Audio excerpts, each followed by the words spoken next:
15 years out, the buyer finishes ahead by about $197,000, not around $200,000.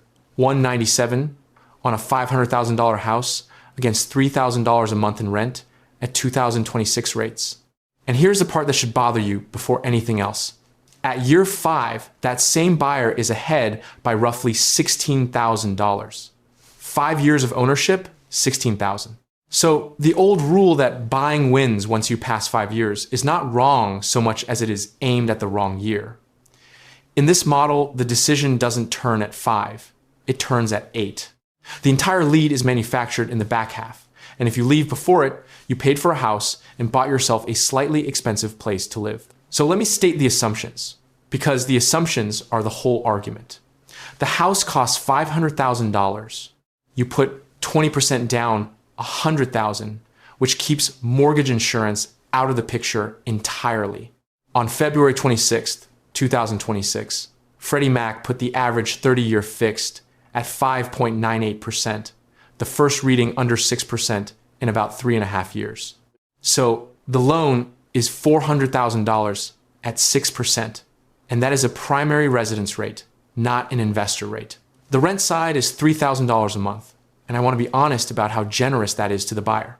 $3,000 a month is $36,000 a year against a $500,000 house. That's a 7.2% rent to value. Zillow's typical asking rent nationally in July of 2026 was $1,962, up 2.3% year over year, with almost 40% of listings dangling a concession. This median across the 50 largest metros was $1,695 and actually down 1.4%. So $3,000 is a premium comparable, a real house, not a one-bedroom. If the honest rent for your equivalent is $2,200, everything you're about to hear tilts harder toward renting. Day 1, the buyer writes 2 checks. $100,000 for the down payment and about $5,000 in purchase closing costs. National data for 2025 put average purchase closing costs at 1.04% of sale price. So $5,000 on a $500,000 home is the honest budget. That's $105,000 gone. Not converted, not partly liquid. Gone into an asset you can only reach by selling it, which does not mean the buyer's net worth drops by $105,000. The $100,000 down payment is still theirs. It moved out of an account and into the walls, where it earns whatever the house earns and cannot be reached without a sale. The only straight subtraction is the $5,000 in closing costs, pure transaction friction, gone the moment the deed changes hands. What separates the two sides on day 1 is form, not size. The renter still holds the entire $105,000 liquid, invested and compounding, before the buyer has made a single payment. Hold that number. It is going to turn out to be almost the entire renter story. Now the monthly fight, and the buyer loses that one too. Principal and interest on $400,000 at 6% is $2,398.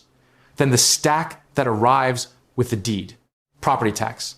Adam's 2025 analysis put the average effective rate at 0.9%, the highest since 2020, which is $4,500 a year here.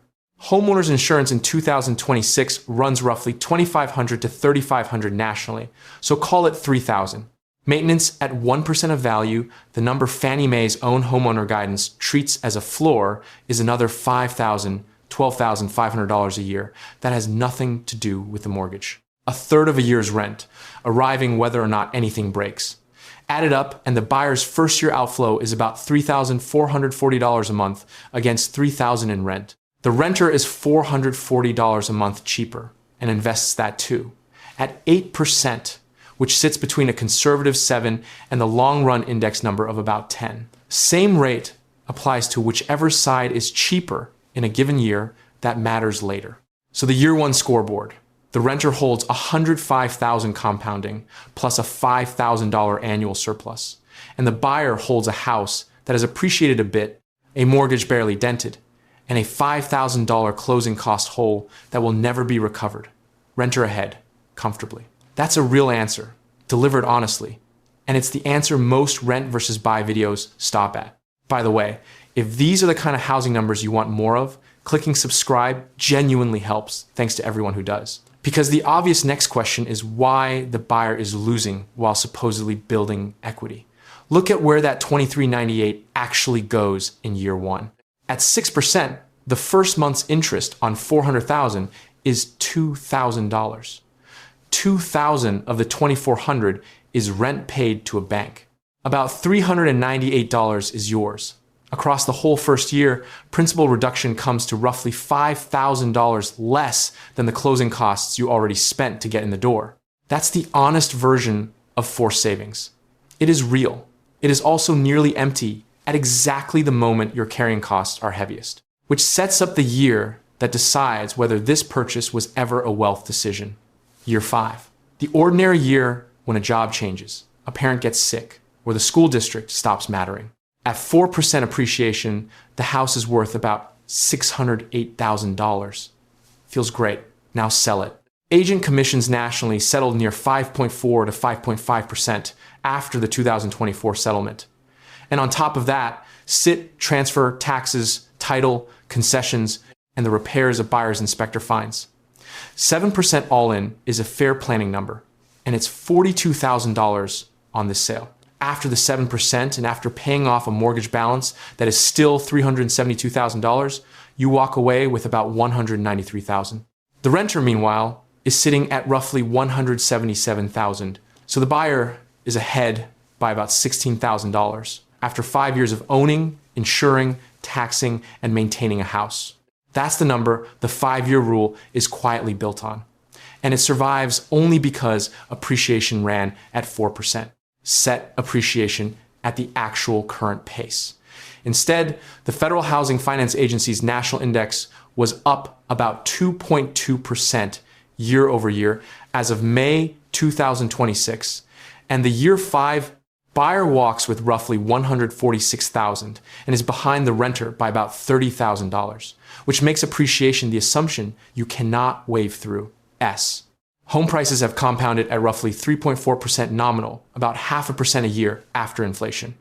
The best 30-year stretch in that record ran plus 2.2% real. The worst ran -2. That -2 is 30 straight years of losing ground to inflation while still paying the tax bill and the roof bill, every one of them. I'm using 4% nominal as the base case because it sits inside a defensible band, and I'll come back and take it away later. Here's why 4% is not as small as it sounds. It applies to $500,000 of house, not to the $100,000 of equity you supplied. $20,000 in year 1 of appreciation on a $100,000 stake.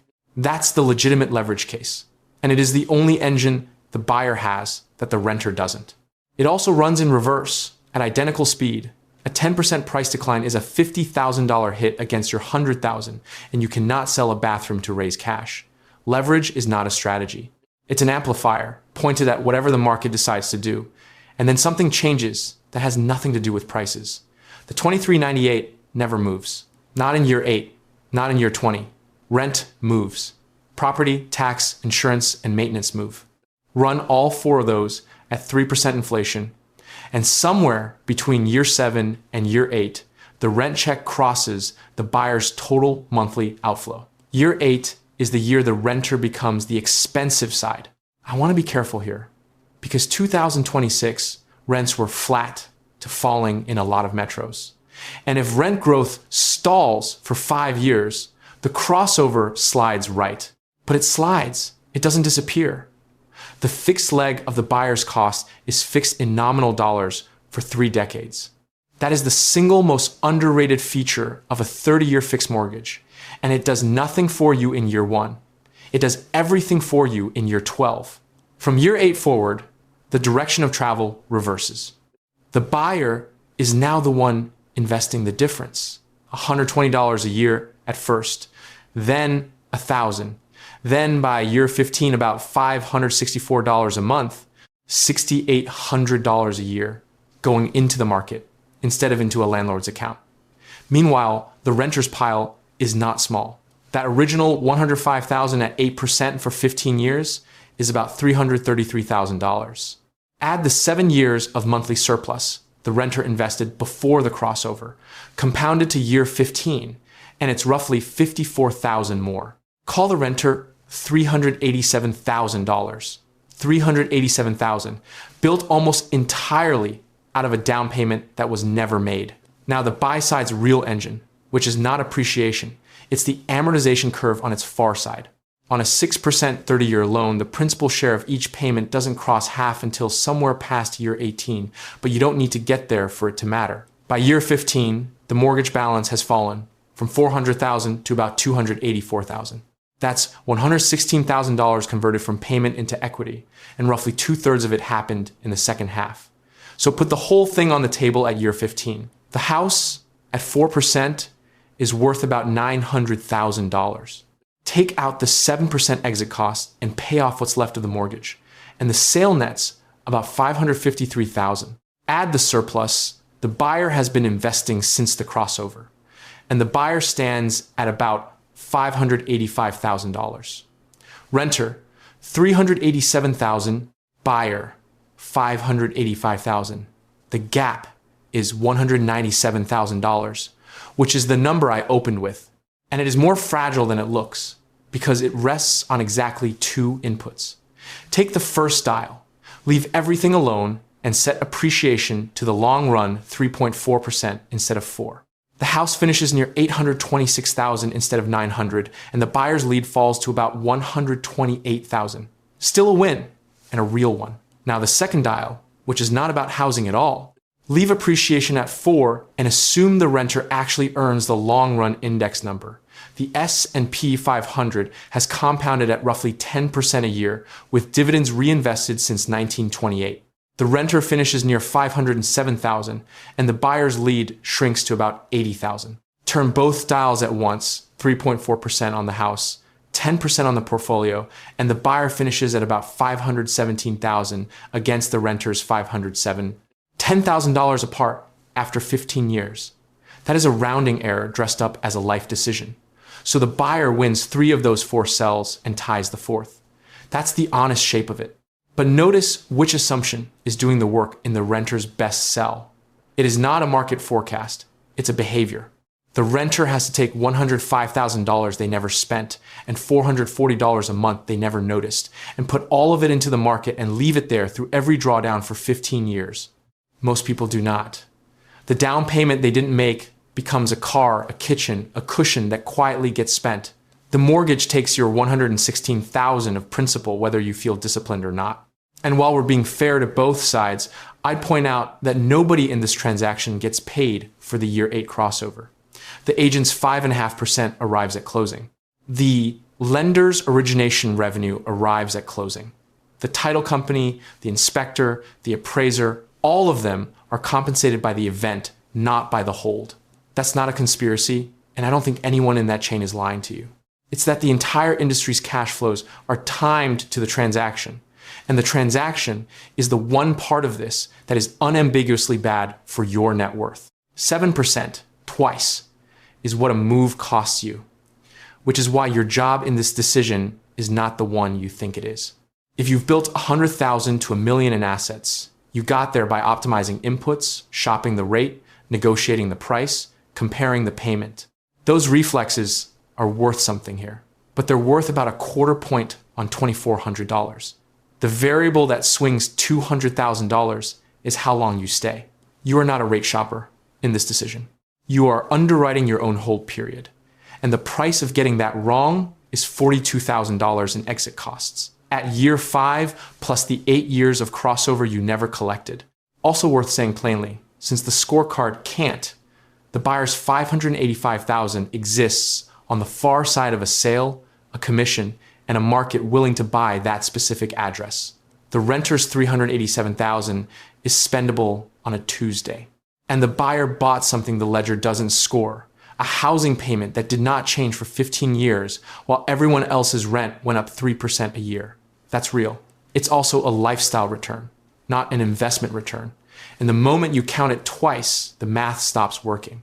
If you want more of these, run this way, subscribe. It helps more than you'd think, and I appreciate everyone who does. So here's the rule I'd hand you. Under 7 to 8 years, buying this house is a housing decision.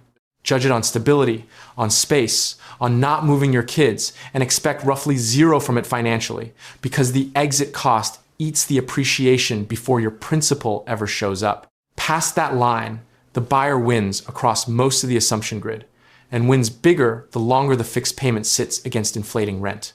2 questions, set your own version. What appreciation does your specific market actually deliver, 3.4 or 2.2, or something you can defend?